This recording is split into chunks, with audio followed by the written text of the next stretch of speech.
लकड़हारे ने सारी जिंदगी मेहनत करके गांव में एक छोटा सा घर बना लिया था, जिसमें वो अपनी बीवी और बेटे के साथ रहता था। लकड़हारा अब बहुत बूढ़ा हो चुका था। उसमें हिम्मत नहीं थी कि वो जंगल जाए और लकड़ियां काटकर बाजार में बेचे।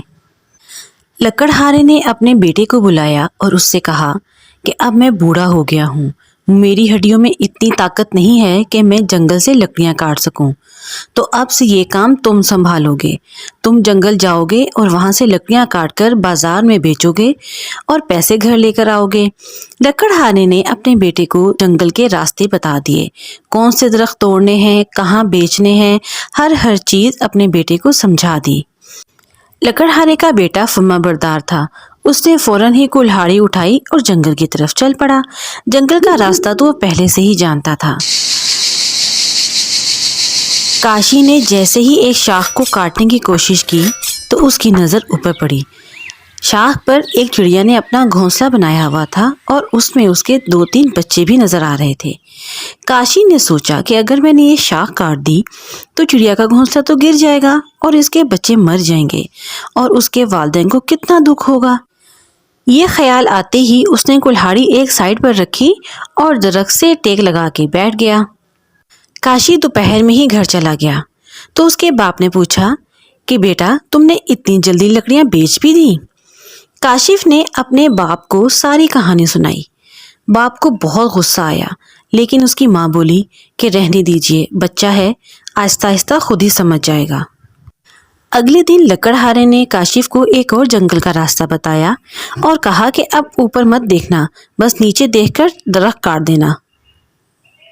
अगले दिन काशिफ ने बिल्कुल ऐसा ही किया और ऊपर देखे बगैर दरख्त काटने लगा। जैसे ही उसकी नज़र नीचे पड़ी तो उसको एक फल गिरा हुआ मिला।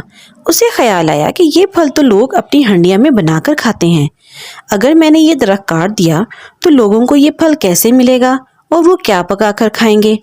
यही सोचकर उसने कुल्हाड़ी एक साइड पर रखी और दरख्त से टेक लगा के बैठ गया। शाम को जब वो घर गया तो उसका बाप बहुत खुश था और उससे पूछा कि बेटा, आज लकड़ियां बेच दी, कितने पैसे मिले? काशिफ ने लकड़हारे को सारी कहानी सुना दी कि उसने दरख्त क्यों नहीं काटा। उसके बाप को बहुत गुस्सा आया। लकड़हारे ने काशिफ से कहा कि अब अगर तुमने लकड़ी ना काटी और ना बेची तो मैं तुम्हें घर से निकाल दूंगा। लकड़हारे की बीवी बोली, रहने दीजिए, बच्चा है, खुद ब खुद समझ जाएगा। लकड़हारे ने गुस्से से उसको भी चुप करा दिया कि बस बहुत हो गया, ये अपनी जिम्मेदारी उठाना ही नहीं चाहता। अगले दिन लकड़हारे ने काशिफ को पहले वाले जंगल में ही भेजा और सख्ती से नसीहत की कि अब की बार लकड़ियां काट कर ही लाना। काशिफ ने कुल्हाड़ी उठाई और जंगल की तरफ चलने लगा। जंगल में जाके उसने देखा कि यहाँ तो दरख्त बहुत बूढ़े हो चुके हैं और कितने सालों से ये लोगों को फायदा दे रहे हैं। मैं इनको कैसे काट सकता हूँ? ये ख्याल आते ही काशिफ वो घर की तरफ चल पड़ा और उसने कहा कि मैं ये काम नहीं कर सकता। रास्ते में एक पुल से गुजरते हुए कुल्हाड़ी पुल से नीचे फेंक दी और बाजार की तरफ चला गया। वहाँ उसे बहुत सी दुकानें नजर आईं। उसने सोचा कि हाँ, मैं ये काम कर सकता हूँ। मैं अब्बा से कहता हूँ कि मुझे भी यहाँ एक दुकान बना दें। काशिफ घर गया तो उसके बाप ने पूछा कि हाँ, लकड़ियाँ बेच दी? तो काशिफ ने उनको सारी कहानी सुना दी। लकड़हारे को बहुत गुस्सा आया और उसने गुस्से से कहा कि निकल जाओ इस घर से।